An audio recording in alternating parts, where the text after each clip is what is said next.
दिल्ली में आज संयुक्त किसान मोर्चा की अहम मीटिंग होने वाली है, जिसमें तहरीक को आगे बढ़ाने या खत्म करने समेत कई मामलात पर फैसला लिया जाना है।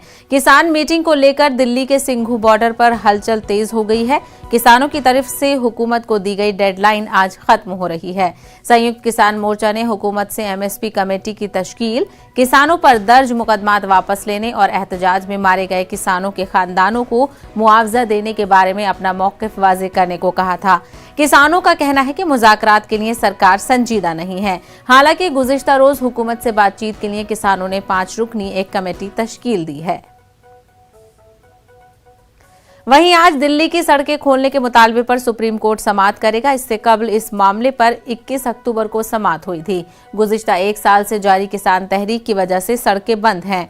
बता दें कि वज़ीर-ए-आज़म मोदी ने 19 नवंबर को गुरु नानक जी की यौम पैदाइश पर तीनों ज़रई कवानीन को मनसूख करने का ऐलान किया था।